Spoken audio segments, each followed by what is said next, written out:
Assalamu alaikum. Today we will discuss about the concept of alcoholic fermentation. आज के इस lecture में हम अल्कोहलिक फर्मेंटेशन के बारे में डिस्कस करेंगे।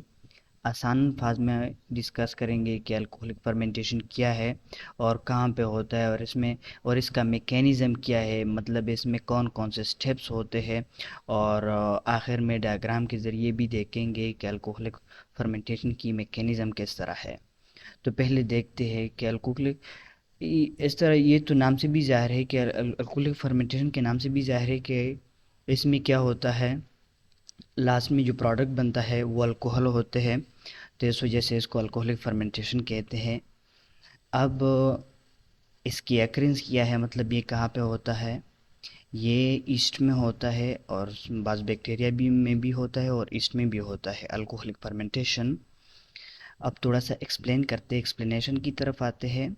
तो अल्कोहलिक फर्मेंटेशन जो होता है ये चंद स्टेप्स में कंप्लीट होता है, जो कि हम डिस्कस करने जा रहे हैं। तो पहले है ग्लाइकोलिसिस। पहले ग्लाइकोलिसिस होता है। ग्लाइकोलिसिस में क्या होता है, ग्लाइकोलिसिस में ग्लूकोज की ब्रेकडाउन होती है। ग्लूकोज की ब्रेकडाउन हो जाती है और glucose pyruvic acid two molecules of pyruvic acid में कन्वर्ट होता है।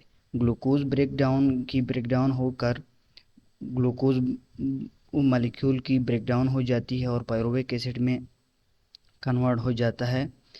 और इसमें साथ में क्या होता है, टू एटीपी और टू इनऑर्गेनिक फॉस्फेट आपस में मिलकर क्या बनाते हैं, टू एटीपी। टू एटीपी की फॉर्मेशन भी इसमें ग्लाइकोलिसिस में होती है। और साथ में टू एनएडी जो होते हैं उनकी रिडक्शन हो जाती है, टू एनएडीएच में कन्वर्ट हो जाते हैं। एनएडीएच में हाइड्रोजन को गेन कर लेते हैं, तो इसलिए इसकी इनकी एनएडी की रिडक्शन हो जाती है। अब ग्लाइकोलिसिस के बाद क्या होता है, ये तो ग्लूकोज से पायरुवेक एसिड बन गए। अब पायरुवेक एसिड का क्या होगा, पायरुवेक एसिड कन्वर्ट हो जाता है एसीटल्डिहाइड में। एसीटल्डिहाइड में कैसे कन्वर्ट हो जाता है, कार्बन डाइऑक्साइड रिमूव हो जाता है, कार्बन डाइऑक्साइड रिलीज़ हो जाता है पायरुवेक एसिड से, तो पायरुवेक एसिड एसीटल्डिहाइड में कन्वर्ट हो जाता है। अब इसके बाद क्या होता है, इसके बाद एसीटल्डिहाइड जो होता है इसकी रिडक्शन होती है। रिडक्शन किस तरह होती है, एनएडीएच के ज़रिए। एनएडीएच एक हाइड्रोजन दे देता है एसीटल्डिहाइड को, तो इसकी रिडक्शन हो जाती है और एसीटल्डिहाइड इथेनॉल में कन्वर्ट हो जाता है। तो इस तरह ये आखिर में इथेनॉल बन जाता है अल्कोहलिक फर्मेंटेशन में। तो ये था इसका मैकेनिज़्म। अब कंक्लूजन की तरफ आते इस प्रोसेस को कंक्लूड करते हैं। तो अल्कोहलिक फर्मेंटेशन में क्या होता है, अगर मैं आसान अल्फाज में बता दूं कि इसमें भी एक ग्लूकोज मॉलिक्यूल की ब्रेकडाउन से टू एटीपी मॉलिक्यूल प्रोड्यूस होते हैं अल्कोहलिक फर्मेंटेशन में। अब थोड़ा सा डायग्राम के ज़रिए एक्सप्लेन करते हैं। तो ये है अल्कोहलिक फर्मेंटेशन। तो अब इसमें क्या होता है, इसमें यह होता है कि पहले ग्लूकोज होती है, ग्लूकोज मॉलिक्यूल होती है, ग्लूकोज मॉलिक्यूल की ब्रेकडाउन होती है टू पायरुवेट मॉलिक्यूल में या टू पायरुवेक एसिड मॉलिक्यूल में कन्वर्ट हो जाती है ग्लूकोज मॉलिक्यूल।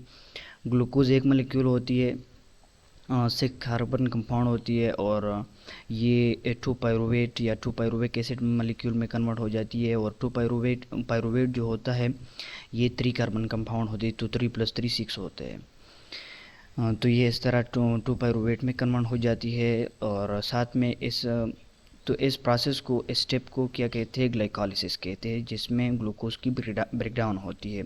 और इसमें साथ में क्या बनते हैं, नेट टू एटीपीज़ बनते हैं। तो टू एटीपीज़ किस तरह बनते हैं, एडीपी, जो टू एडीपी जो होते हैं उनके साथ क्या होता है, पीआई टू इनऑर्गेनिक फॉस्फेट होते हैं, जो मैंने पहले बताया प्रोसेस में, मैकेनिज़्म में। तो इनऑर्गेनिक फॉस्फेट इसके साथ मिलके क्या बना देते हैं, टू एटीपीज़ बना देते हैं। और साथ में इस स्टेप में क्या होता है, टू NAD प्लस जो होते हैं उनकी रिडक्शन हो जाती है, टू NADH में कन्वर्ट हो जाते हैं। किस तरह कन्वर्ट हो जाए, इनकी रिडक्शन किस तरह होती है, और इन रिडक्शन इस तरह होती है कि ये हाइड्रोजन को गेन कर लेते, तो इस वजह से इनकी रिडक्शन हो जाती है, NADH में कन्वर्ट हो जाते हैं, या मतलब इससे 2 NADH बन जाते हैं। तो अब 2 पायरुवेट मॉलिक्यूल्स का क्या होगा, 2 पायरुवेट मॉलिक्यूल जो होते हैं ये कन्वर्ट हो जाते हैं किस चीज़ में, 2 एसिटल्डिहाइड में कन्वर्ट हो जाते हैं, मतलब दोनों कन्वर्ट हो जाते हैं, दोनों कन्वर्ट हो जाते हैं एक से। तो इससे क्या होता है, ये इस तरह कन्वर्ट होते हैं कि 2 पायरुवेट से 2 कार्बन डाइऑक्साइड मॉलिक्यूल रिलीज़ होते हैं, रिमूव हो जाते हैं, तो इस वजह से ये 2 एसिटल्डिहाइड में कन्वर्ट हो जाते हैं। पहले से ये दो है, एक से कार्बन डाइऑक्साइड रिलीज़ हो जाता है, वो एसिटल्डिहाइड बन जाता है, फिर दूसरे से रिमूव हो जाता है, रिलीज़ हो जाता है, तो फिर उससे एसिटल्डिहाइड बन जाता है। तो इस तरह ये 2 एसिटल्डिहाइड बन गए। अब एसिटल्डिहाइड का क्या होगा आगे, इसमें क्या होता है, NAD प्लस की रीजनरेशन होती है। तो ये मैं बताता हूँ कि इनकी रीजनरेशन का क्या मतलब है। तो एसिटल्डिहाइड जो होता है इसकी रिडक्शन हो जाती है, जब इसकी रिडक्शन हो जाती है तो ये क्या हो जाता है, इथानॉल, इससे क्या बन जाते हैं, इथानॉल बन जाते हैं। तो इथानॉल किस तरह बनते हैं, इनकी रिडक्शन हो जाती है। तो रिडक्शन किस तरह होती है इनकी, NADH के 2 मॉलिक्यूल होते हैं, वो आके इनको 2 हाइड्रोजन दे देते हैं। जब 2 हाइड्रोजन दे देते हैं, पहले एक को देता है, फिर दूसरे को देता है, तो इन दोनों की क्या होती है, रिडक्शन हो जाती है, इथानॉल में कन्वर्ट हो जाते हैं। और साथ में ये जो NADH थे, NADH की पहले तो हमारे पास NAD प्लस थे, तो फिर उसकी ग्लाइकोलाइसिस में रिडक्शन हो गई, NADH बन गए। अब दोबारा क्या हो जाता है, NADH से क्या बन जाते हैं, NAD प्लस बन जाते हैं, क्योंकि ये H जो होता है ये एसिटल्डिहाइड को दे देते हैं। तो इस तरह इसको हम NAD प्लस रीजनरेशन कहते हैं, क्योंकि इसमें NAD प्लस दोबारा रीजनरेट हो जाता है।